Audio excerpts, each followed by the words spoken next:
Hello and welcome. This is Mouse Gunner, and we're back with some more Automation the Car Company Tycoon game. Continuing on with the campaign roleplay of the Edison Car Company in 1996. We've already built 3 car models worth of engines. Now, there are overlaps with a lot of these engines, and we're going to have quite a bit of overlap in this episode, as the next model we're going to work on is the Asteroid. And as we've already built both the engines that will be used in the Asteroid in the last episode, this is mostly just going to be tweaks of already existing engines. So the first engine we're going to start with is the V6. That's going to be the base engine for the Asteroid. Go ahead and revise that. Now, the engine that we have and we're currently looking at is the variant for the Constellation. So we're going to make a clone of that, and we're going to make some changes to this engine based off of things that I think are more appropriate for the Asteroids variant. So the first thing we're going to change is we're going to get rid of the dual exhaust. We're going to make it a single exhaust. That's going to make us have to choose a different diameter exhaust pipe. So it looks like right there is where we want it, 2.5 inches. The other thing we're going to do is we're going to get rid of one of the reverse flow mufflers. This is going to reduce cost and weight overall, which is what we're looking for, and we're really not as concerned about loudness as we were in the Constellation. So this is one of the big changes we've made, and probably the primary change. We could make a couple other changes, for instance, in fuel mixture. I could see an argument for that. Maybe make it burn richer than it did in the Constellation. So we're going to have slightly worse fuel economy, but maybe more power. That could be something that we do. Otherwise, we could mess with the material that the conrods and pistons are made out of, make them less expensive materials. But the downside of that is we're going to really drop the reliability. And of course, we want good reliability in a pickup truck. That is something that I think customers of pickup trucks, they want something that's, rock solid and durable. They don't want something that's going to be a pain and finicky and not run very reliably. So we definitely want to focus on that element of things. So I don't think we can change that. Now, if we could change how many valves per cylinder, we might change it to 2 valves per cylinder, but unfortunately we can't. So, and I definitely don't think we want to move the cam profile around. So the only thing I can really think that we might want to do is just change the fuel mixture, make it a little bit richer. Not a lot, but just a little bit richer. Get a little bit more power out of it as a result, because it was at 14.5, which gives us 185 horsepower. And we're going to just bump that up a little bit. Not a lot, but a little bit. Now this is going to allow us to move other things around. Maybe we can bring up the compression a point, but I don't know if I'm going to go that route. Instead, what I might do is just move the ignition timing here. We're going to have to see what it gives us as a result, because we were at 5,800, and I really don't want a higher revving engine when all things are said and done. And also, I'm noticing a dynamic where our torque is going down a little bit, although now we're getting the torque sooner, which might actually be something that we want. All right.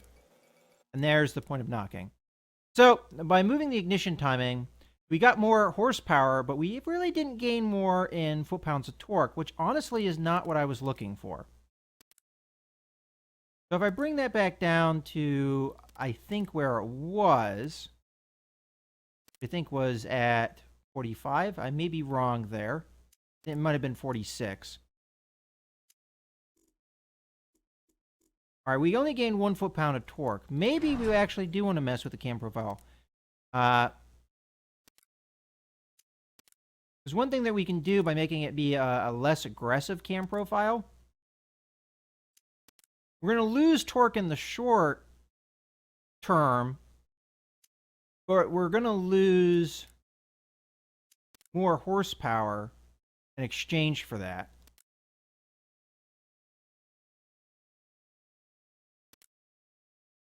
Not really sure about that. Now I got to remember where we were. I think it was at 34. So if we go up in the compression, and we go down, we didn't actually make the engine lower revving until we got to 30.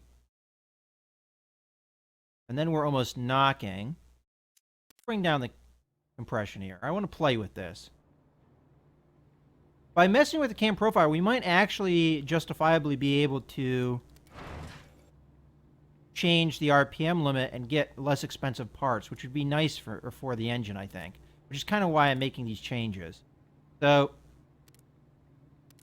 keep an eye on where the power comes in, but also get power up as high as we can. So we got 180 horsepower. So we've gone down in horsepower, but we've stayed about the same in foot-pounds of torque. So no real detrimental effect there.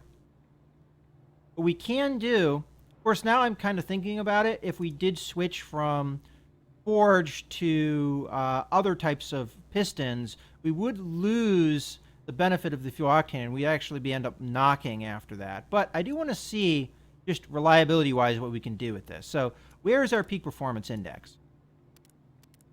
It looks like it hasn't changed at all. So honestly, these changes haven't done us any good at all. I think really I want to bring the cam profile to back where it was. I don't think there was really any benefit to the changes I made at all. I think we're better off just getting more torque out of the engine, more power out of the engine, than messing with things and trying to get more reliability out of it. As you see, we didn't change our reliability at all by doing those things, and unless we were to switch to different parts, but I didn't see a dynamic a big change in where the power comes in. I mean, obviously we could have changed the RPM limit to be lower to match, maybe make it 5,900 rather than where it is now, because we were getting the power coming in at 5,500. And we could have made that argument. We would have lost performance index by doing so, but you could have made the argument for that. We would have gotten more reliability, and we could have switched probably to less expensive parts. But I don't know if I'm sold on that, because the dip in power we would have had would have been pretty significant. And I'm actually torn on this one. You know what? We'll try it out. We'll go down to 30. We're going to be knocking. We'll try out tweaking things so that we were not going to knock. So let's make the fuel mixture even richer so that we can play with things. And now we got the power at 5,600.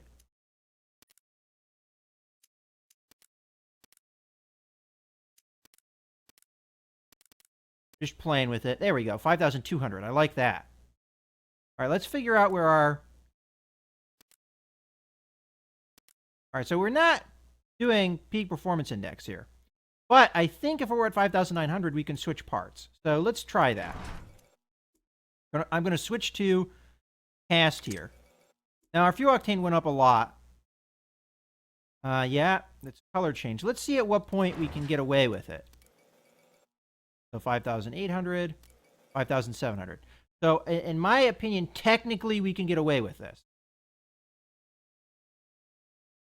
We're going to have to make a bunch of changes, though. So let's switch over, bring this down to 9.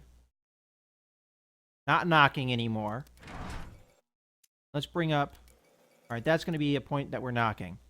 So we're almost at 180 horsepower, and we're down to 205. We might actually want to change our exhaust. And that actually is going to be a benefit to us. It's going to give us more torque. Get a torque back to where it was. All right. So now that we have it at the point where we can get it so we don't have to use... Now, overall reliability took a hit. But we can use less expensive parts here. So if we go there, we're going to have a less smooth engine because it's heavier. Technically, it costs more money because of the way that they do things, but the production unit cost is going down dramatically. I think that's kind of how they balance things. Any case, overall, if production unit is part of the cost of the engine, we did lower it significantly. Also from where we are forged wise. Well, there's actually no difference there.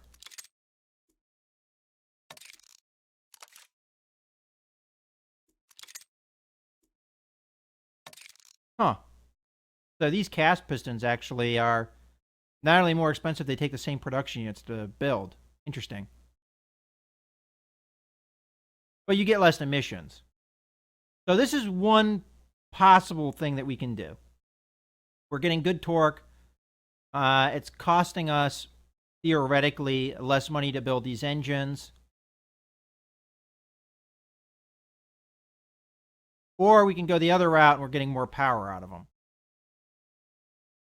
I kind of like the idea behind this one, and I think this is the route I'm going to go.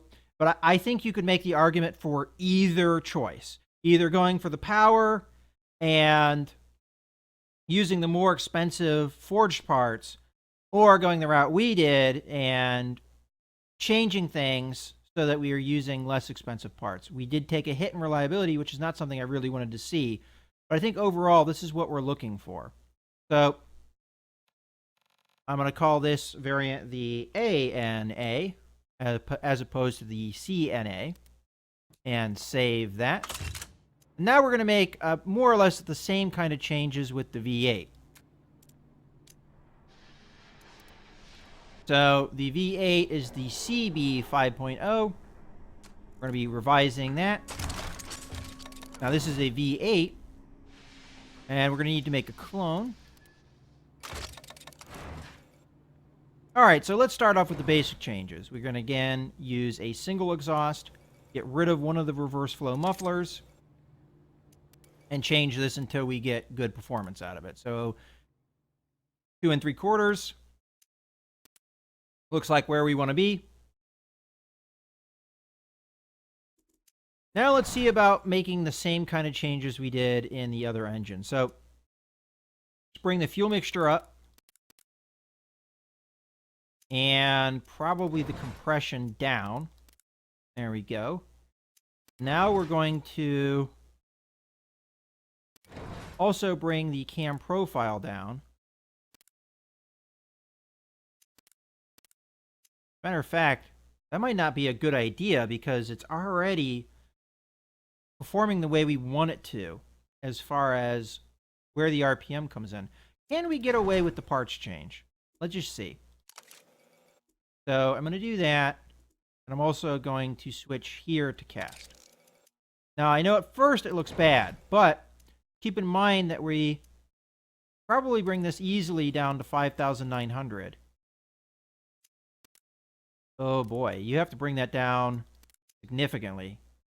And there's no way I'm going to get it that low revving. I don't think that's possible. So maybe not a good option with the V8 to go the route that we're thinking. So let's go back to the way it was. I just don't think we can pull that off.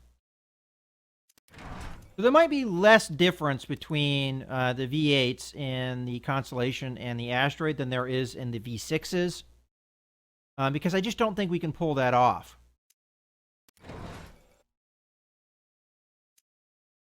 I'm going to end up going with a richer fuel mixture, though.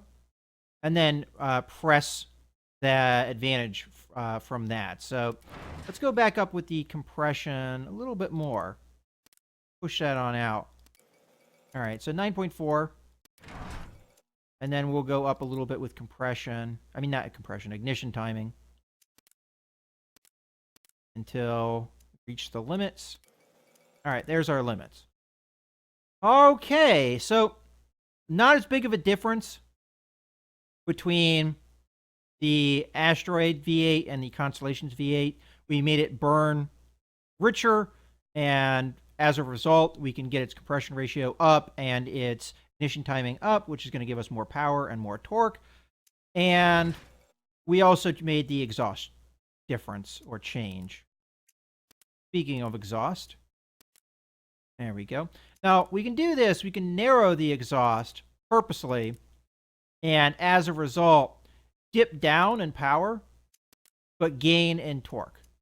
That's always an option that you can do. I don't think that we're going to end up going that route, but that is something that you can do when you're designing things. I think if it was closer, to where this wasn't as big of a hit in horsepower, I would have done it. But I think this is too much of a change.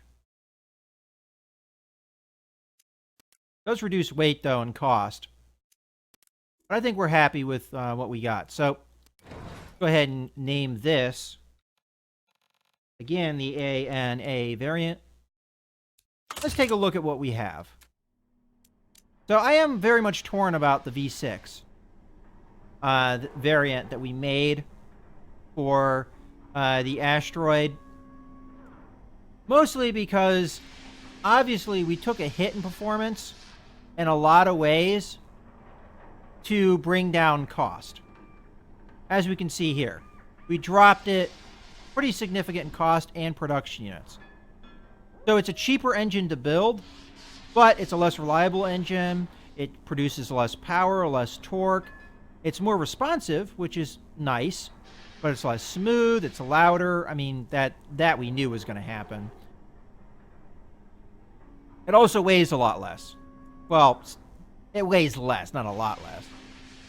And it also is got better emissions, and that's not something we were really looking for. But definitely lowering the overall cost was something we were looking for.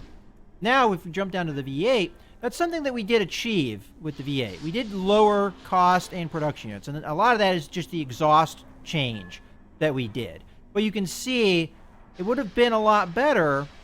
We probably would have been able to knock off another 2 production units and some more cost if we were able to make the changes with the pistons and conrods as well. So that's kind of unfortunate that we weren't able to lower cost in that way. But as a result, we do keep the reliability that the engine had with the Constellation. We also get this responding or being more responsive as well. I wonder if that is because of the exhaust, because we don't have as restrictive airflow with the dual muffler setup. That might be a big reason why. Also, we lowered weight. But we also got improved performance overall. We got a lot more torque and a decent increase in horsepower. So it's arguable we may have wanted to do the same thing with the V6 that is going to be used for the Asteroid that we did with the V8, bumping up power and torque rather than lowering it for the sake of lower cost. So you could make an argument either way, and if you're building your own variants of these vehicles, that might be an option you take yourself. But in any case, I hope you guys have enjoyed this video. This is Mouse Gunner signing out.